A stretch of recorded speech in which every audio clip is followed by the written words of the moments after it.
handa na po tayong sumagot sa inyong mga katanungan. First question, Maricel Halili, TV5. Good morning, Yusek. Ma'am, may we have your reaction about the statement of Hanelet Avancenia congratulating the current administration for the situation of kidnapping and killings in the country? There was, I think, a sarcasm in her tone. Nakakalungkot dahil muli, mababanggit na naman natin ang mga kaalyado ni dating Pangulong Duterte. Hindi po ginagawa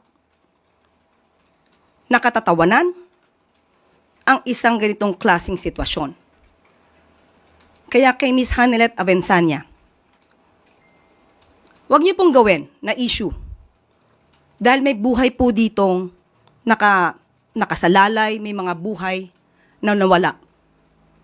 Huwag niyong gawing issue ito at gawin niyong katatawanan ang gobyerno. Hindi natin malaman bakit ganon ang naging attitude ni Ms. Hanelet. Parang ikinatutuwa pa ba niya na may mga ganitong sitwasyon sa bansa? Hindi ba dapat bilang Pilipino, nagkakaisa tayo upang ang bansa natin ay umangat? Hindi lamang para sa taong bayan at para na rin mapakita natin sa buong mundo na ang Pilipinas at ang mga Filipino ay nagkakaisa. Huwag silang gumawa ng gulo dahil hindi po yan maganda. Huwag nila simulan ang gulo sa pamamagitan ng pagbibigay ng ganitong mga klaseng remarks o pananalita. Ang Pangulo po at ang administrasyon ay kinukundina ang bawat krimen na nangyayari sa bansa.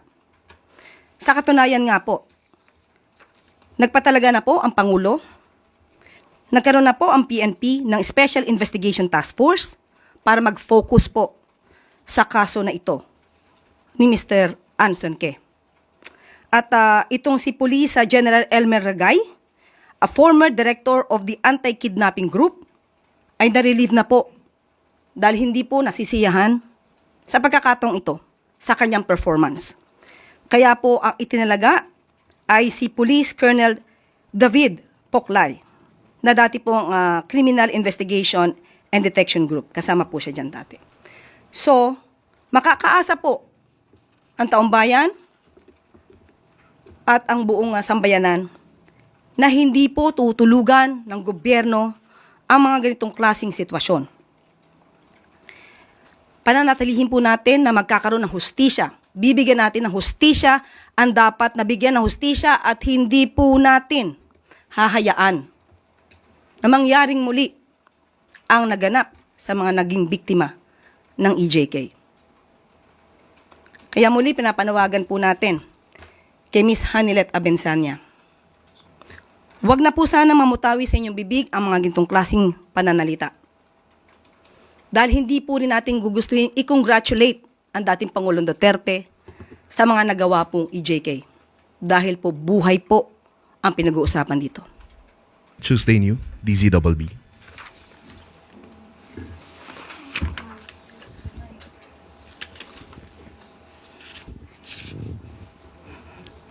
Hi ma'am, I was about to ask kung ano po yung basis sana ni Presidente for vetoing that legislative naturalization. Pero since nabanggit na po ninyo, I understand yung sinusulong nilang legislation for that, ma'am, ay supported by majority of the senators. So, is there any message of the President to the senators na nagbabak dito sa legislation na ito? Una-una po, naisipaalam ng Pangulo na kung may mga kaduda-duda, interes, at hindi naman po bingi ang ating Pangulo para dinggin at pakinggan kung ano yung kanyang mga nakukuhang mga data or facts about supposed to be grantee. So kung nagkaroon man ng desisyon ang Kongreso na patawan or bigyan ng Philippine citizenship, itong si Lee Duan Wang, hindi po kumbinsido ang Pangulo. At yun lamang po, hindi natin ipamimigay ang Philippine citizenship kung may mga kaduda-dudang interest, yung tinatawag na grantee. Next question, Pia Gutierrez, ABS-CBN. Hi ma'am. Ma'am, there had been speculations about the President's health lately. Kamusta na po ang Pangulo? Kung makikita nyo po, yan naman po ay talagang pinapakalat, siguro para palabasin na ang Pangulo ay hindi maganda ang kalusugan, not in good health. Mapapansin niyo po, siguro po, kahit po yung mga media, halos araw-araw naman po ay nakikita ninyo ang Pangulo sa kanyang mga activities at sa kanyang pagsama dito sa alyansa. Maliban dyan ay mayroon pa rin po siya mga meeting, kasama po kami. At sa aking perspektibo, dahil nakakasama tayo mismo ng Pangulo, maganda po ang kalusugan ng ating Pangulo. Dahil kung hindi po maganda ang kalusugan ng ating Pangulo, malamang ay hindi na po siya nakakaganap ng kanyang mga tungkulin sa araw-araw. At ang aking pakiusap lamang po sa mga fake news peddlers, wag niyo pong gawa ng kwento ang Pangulo patungkol sa kanyang kalusugan. Hindi po yan maganda para sa ating bansa. Dapat po ipagdasal pa po natin na maging maganda ang kalusugan ng mga namumuno sa atin. At iwasan po nila na magbigay ng speculation kahit hindi po doktor ay nagpapakadoktor sa social media.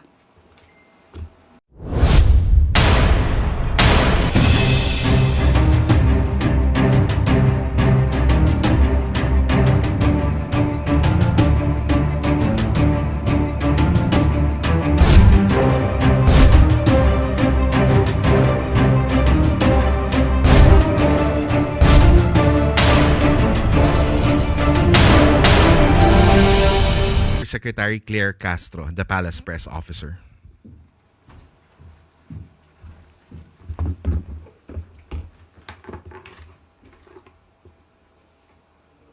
Magandang araw, Malacanang Media. Welcome sa ating briefing ngayong araw. Narito po tayo para sa isang mahalagang anunsyo. Kinukumpirma po na binito po ni Pangulong Ferdinand R. Marcos Jr. ang House Bill number 8839 na kilala bilang an act granting Philippine citizenship to Lee Duan Wang.